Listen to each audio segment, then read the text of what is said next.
Vamos então seguir com a leitura do livro Getúlio Vargas em Dois Mundos, Espírito de Eça de Queiroz, psicografia de Wanda Canuti. O Estado Novo. Os dias passavam, desde aquele em que o nosso herói fora investido no seu cargo, o que tinha de preparar de há muito, ou melhor, aquele que preparara desde o primeiro dia em que ali se assentara provisoriamente. Tudo o que fizera, suas ações, suas atitudes, visava o que mais desejava: dominar o país de forma absoluta. Para que Congresso? Apenas para impedir e entravar as suas decisões? Por que não fechá-lo, dissolvê-lo? Assim fez, como consequência de tantos fatos já aqui narrados.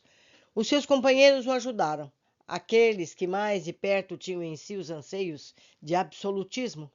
Aqueles que eram contra a liberdade não só o apoiaram, mas também contribuíram para a sua concretização. Foram usados métodos corretos dentro do que manda a moral elevada, os sentimentos humanitários e a correção de caráter? Fica a pergunta. O que importa, quando esses interesses tão grandes estavam em jogo? O prazo de seu mandato expirava e a continuidade ser-lhe-ia impedida. Os meios existentes foram bem aproveitados, e quando não teriam a força suficiente para derrubar todas as barreiras para a consecução dos objetivos colimados, outros foram criados. O Plano Cohen foi o mais triste dos recursos montados para amedrontar o povo, e era preciso que isso ocorresse. O povo temeroso precisava de um pai que o protegesse, e esse pai se apresentava em nome de toda a nação, trazendo o seu amparo, colocando o país em ordem, terminando com os conflitos e a pretensão de muitos, para que apenas uma pretensão maior prevalecesse. E ela prevaleceu. Sim, o ato final concretizou-se naquela manhã de 10 de novembro, depois de uma preparação sorrateira de muito tempo. Tudo estava já preparado. As maiores autoridades do país estavam coniventes.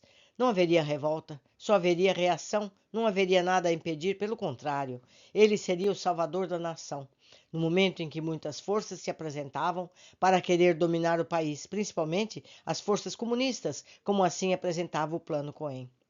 Diante de toda essa situação, o que dizer dos planos efetuados no mundo espiritual? Suas vitórias aqui conquistadas, da forma como foram, faziam parte da planificação tão sublime? Outra pergunta. Estavam os mentores que autorizavam a execução de seus propósitos satisfeitos com as suas conquistas? Pergunta. Eram essas as vitórias, aquelas que levaram ao mundo espiritual o regozijo do bom desempenho, dos compromissos assumidos, aquelas mesmas que contam com o auxílio dos amigos espirituais que acompanham os seus protegidos? Ou esses amigos foram totalmente esquecidos e seus apelos nunca ouvidos, porque a voz do interesse e da ambição pessoal pelo poder falara mais alto? Quantas indagações que um dia teriam as respostas e fariam parte das próprias reflexões e análises do nosso protagonista. Por ora, deixemo-lo entregue aos seus próprios anseios e ao prazer de sentir-se um presidente absoluto, a forma de realização dos seus objetivos, a condução dos seus atos como mandatário maior dessa nação, todos serão da sua total responsabilidade. Se acertar, cabe-lhe o reconhecimento no mundo espiritual e a satisfação de ter trabalhado não só em favor de tantos, mas de si próprio, do seu progresso espiritual.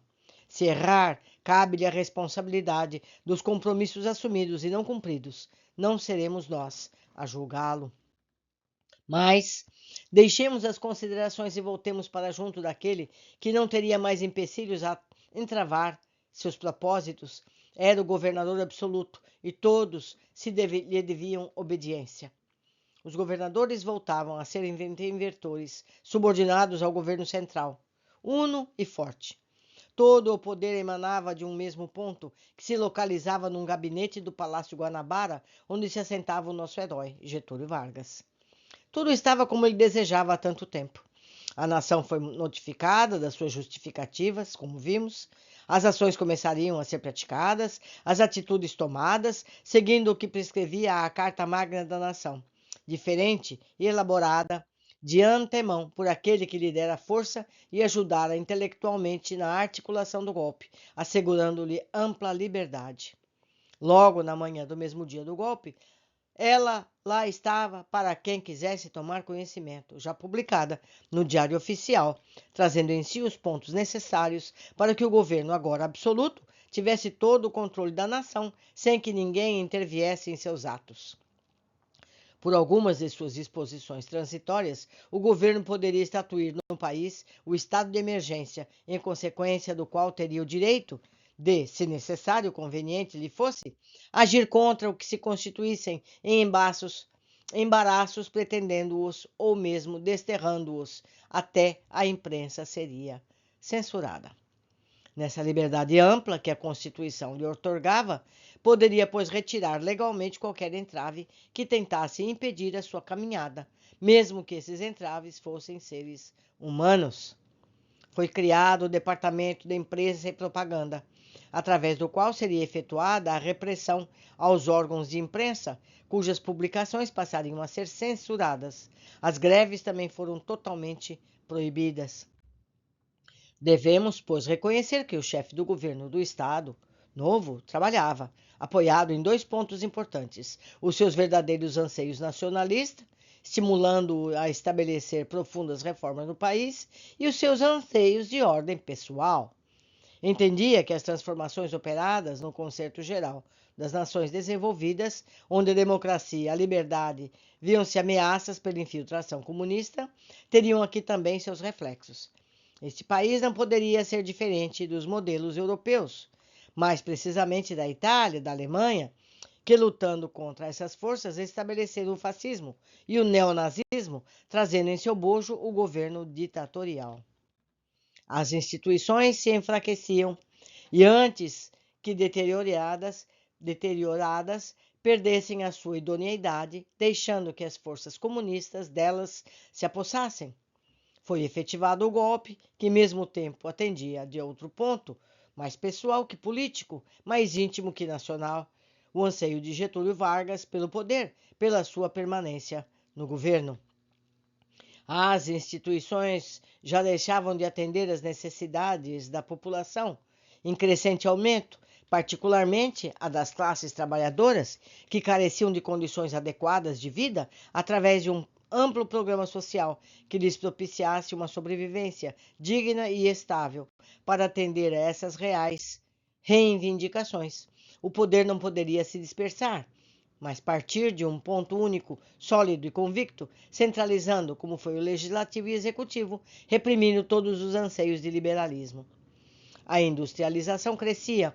O poderio econômico não deveria estar nas mãos de uns poucos, de pequenos grupos, em desfavor de muitos, sobretudo da classe trabalhadora, sofrida e sem nenhuma garantia.